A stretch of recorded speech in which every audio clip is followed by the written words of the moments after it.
वज़ीर-ए-आज़म पाकिस्तान शहबाज शरीफ ने न्यूयॉर्क में ब्लूमबर्ग टेलीविजन को खुसूसी इंटरव्यू दिया है। Girls and those who have been badly affected, to console them and provide them some relief. But I'm here to tell the world what happened with us and with our people. It has been a result of unprecedented cloudburst induced by climate change. Therefore, it's none of our doing or our making. Our carbon emission is less than 1%. To be very exact, it's 0.8%, which is one of the lowest in the world. But we are rated as one of the most vulnerable countries. I mean, probably the first 10 countries were most vulnerable. And in these days, 33 million people have been affected. 1,500 people died, including 4 children. Standing crop on 4 million acres all washed away. 1 million houses completely damaged, and hundreds and thousands partially damaged. How will this change the conversation at COP27 and your leadership at the G7? Well, I've spoken to leaders here yesterday and today. I was very happy to meet Secretary General today again, who visited Pakistan and saw this calamity with his own eyes. And he said, Prime Minister Sharif, it is unbelievable. I mean, he is a man who has been dedicating his life for humanitarian cause for many years.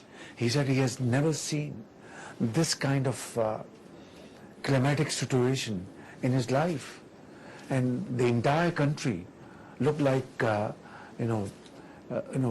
sea flowing all over the provinces of Pakistan. Will this change the loss and damage debate? Yes, most definitely. Yesterday and today, leaders have touched this subject in their speeches.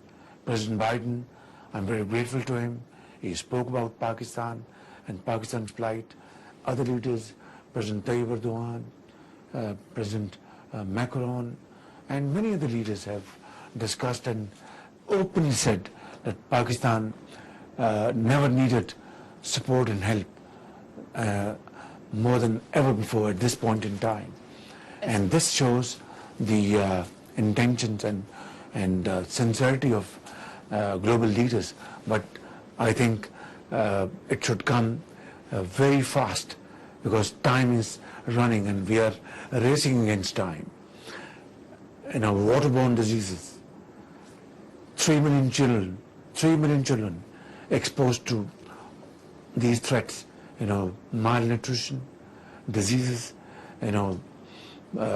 temperatures, and all kinds of exposures, they are facing. And elderly people, they need blankets, they need food, children need baby food. Has the world done enough? What more can be done? What they've done is commendable, but it is far from meeting our needs. We cannot, do it alone.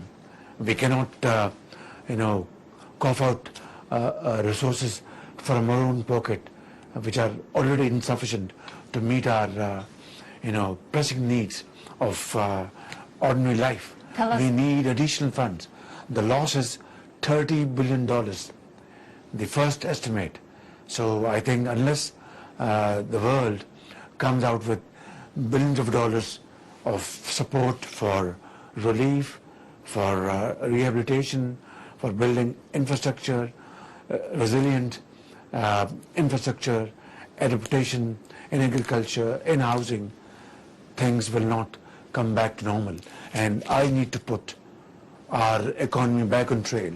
I need to put our millions of people back in their homes, busy again with ordinary life in agriculture, in industry, and getting jobs back. What are you telling international players looking at Pakistan right now, because there's a lot of concern about the debt obligations also coming up? Yep, exactly. We are going to have debt obligations next month and month after. And Are you going to be able to make and that? we have requested Secretary General today. We have spoken to European leaders and other leaders to help us in Paris Club, to get us moratorium, relief. Unless we get substantial relief, how can the world expect from us to stand on our own feet? It is simply impossible, next to impossible. The world has to stand by us. And there is a yawning gap between our ask and what is available. Please, through your cameras, have this yawning gap bridged, and bridged very quickly at lightning speed. Otherwise, time and tide wait for none. Debt swaps, debt suspensions, are those A disaster in is discussions waiting for right us now? in the shape of epidemic. It is waiting for us. Please help us in avoiding this disaster. If God forbid that happens, then all hell will break. Who's helping you right now? We know that a lot, All you hell have will very break, I'm telling friendly you. countries, All hell will especially. break, I'm telling you. How comfortable are you with your foreign commitments to China, for example? They're 30% of your external debt. Well, I think, yes, Paris Club needs to give us moratorium, and once that is done, we will most definitely we will request our Chinese friends, and we have spoken to IMF, we have spoken to World Bank to arrange programs for immediate relief for these millions of people. It's very important. Please tell me, how on earth do you expect from us that we have just signed IMF agreement with very tough conditionalities? That means every month we have to tax petroleum, we have to tax electricity, and yet rehabilitate millions of people who are shelterless, rebuild their houses and send them back to the work in agriculture, in the industry, and start producing. How can that happen? You're talking about Can you please tell me? taxing Can this petroleum happen? as well. Can this happen? Prices continue to soar. Oil, food. Killing inflation, imported inflation. Because of tensions around the world, oil prices have gone to a level which I had never imagined in my remotest imagination. It touched $120. Now it is hovering around $90 We're or hearing so. that some of that It is still cargo is exorbitant. also being diverted to places like Europe that are thirsty for energy. Are you seeing that happen on the ground? What's Gas been the is not impact? available now. We invite tenders. There's nothing in the tenders because gas is all purchased by Europe. And if we are not able to provide gas to warm people's houses during winter, and their stoves and their workplaces, universities and medical institutes, we'll be in deep trouble. We will have more diseases, God forbid deaths. Does this the developed world expect from us, or they want to really extend their helping hand Mr. to Prime come to our Minister, rescue? what do you think of buying oil from Russia? Well, we have. I've spoken to Russian President Putin about the availability of gas, and he has promised me that he will most definitely look into this. There is no such commitment as yet, but we are also talking to them to buy wheat because there was shortage of wheat last year, and this year the land is not going to be ready for wheat sowing.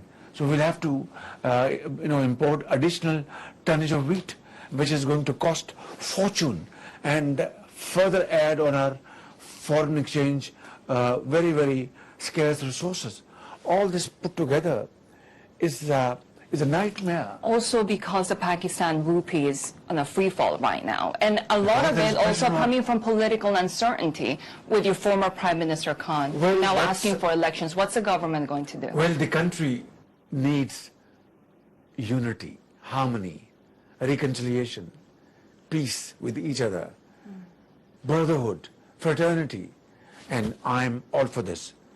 Our coalition government, I'm heading this coalition government.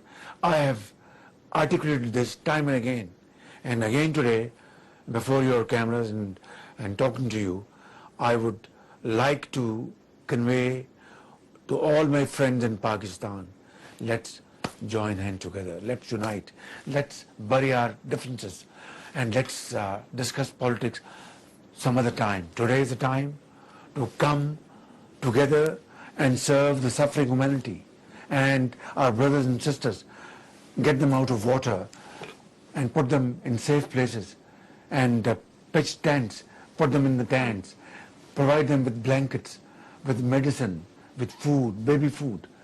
My appeal to all my Pakistani brothers and sisters, let's rise above our likes and dislikes. Let's bury our hatchet and let's move forward. And this is equally true about international community. My appeal to them, that please do hand holding for Pakistan.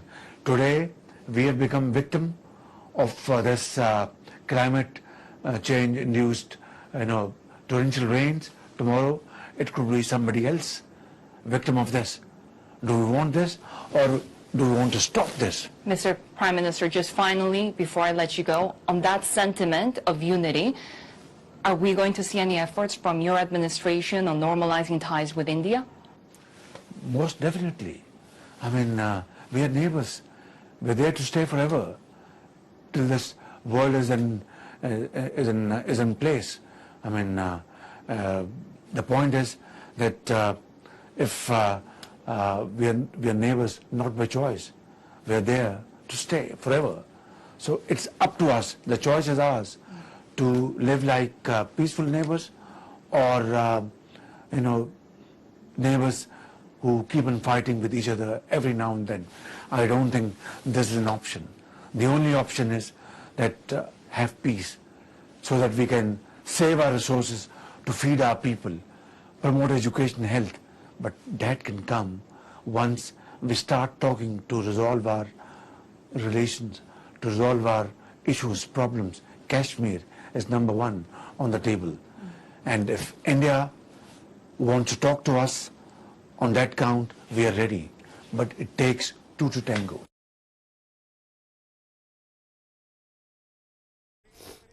इस वक्त आपको हम बताएं कि वज़ीर-ए-आज़म ने Bloomberg को New York में इंटरव्यू दिया है, जिसमें उन्होंने कहा है कि यूरोप गैस फराहम करे और सर्दियों में मुतासिरीन की मुश्किलात को कम करे।